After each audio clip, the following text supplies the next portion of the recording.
নমস্কার, বাংলা নিউজে স্বাগত জানিয়ে শুরু করছি কলকাতা সহ দক্ষিণবঙ্গের আজকের ওয়েদার আপডেট। বাঙালির শ্রেষ্ঠ উৎসব দুর্গাপূজা শুরু হয়ে গিয়েছে। শহর কলকাতা থেকে শুরু করে গোটা দক্ষিণবঙ্গ এখন উৎসবের রঙে রঙিন। প্যান্ডেল থেকে প্যান্ডেলে মা দুর্গার আগমনে আনন্দে ভাসছে আপামর বাঙালি। কিন্তু এই উৎসবের মাঝে একটা বড় প্রশ্ন, এবার পুজোয় আবহাওয়া কেমন যাবে? আলিপুর আবহাওয়া দপ্তরের পূর্বাভাস কি বলছে চলুন দেখে নেওয়া যাক এক নজরে। মধ্য বঙ্গোপসাগরে তৈরি হওয়া নিম্নচাপ ইতিমধ্যেই সুস্পষ্ট নিম্নচাপে পরিণত হয়েছে। আজ তা উত্তর পশ্চিম বঙ্গোপসাগরে গভীর নিম্নচাপের রূপ নেবে। শনিবার দক্ষিণ ওড়িশা ও উত্তর অন্ধ্রপ্রদেশ উপকূলে স্থলভাগে ঢুকে পড়বে এই সিস্টেম। এর প্রভাব পড়বে সরাসরি দক্ষিণবঙ্গের আবহাওয়ায়।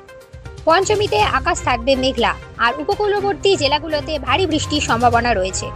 অষ্টমী থেকে নবমীর রাত বঙ্গোপসাগরে তৈরি হতে চলা আরেকটি ঘূর্ণাবর্ত বৃষ্টির দাপট আরও বাড়িয়ে দিতে পারে। আবহাওয়াবিদরা জানাচ্ছেন আগামী 5 থেকে 7 দিন বজ্রবিদ্যুৎ সহ বিচ্ছিন্ন বৃষ্টি চলতে পারে দক্ষিণবঙ্গে। এর সঙ্গে বইবে 30 থেকে 40 কিলোমিটার বেগে ঝোড়ো হাওয়া। তবে উত্তরবঙ্গেও এই একই ছবি। আগামীকাল জলপাইগুড়ি আর আলিপুরদুয়ারে ভারী বৃষ্টির সতর্কতা। পাহাড়ি জেলাগুলিতে রবিবার পর্যন্ত বজ্রবিদ্যুৎ সহ বৃষ্টি চলবে। মালদহ আর দিনাজপুরেও সোমবার পর্যন্ত বৃষ্টি অব্যাহত থাকবে। সমুদ্র বেশ উত্তাল থাকবে।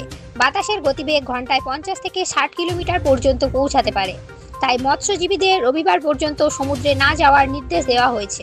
অতএব পুজোর আনন্দ যেমন বাড়ছে তেমনি আবহাওয়ার ভ্রুকুটিও থেকে যাচ্ছে। এই ছিল আজকের কলকাতা সহ দক্ষিণবঙ্গের ওয়েদার আপডেট। চোখ রাখুন বাংলা নিউজে। আমরা পৌঁছে দেব পুজোর প্রতিটি খবর সবার আগে। ধন্যবাদ।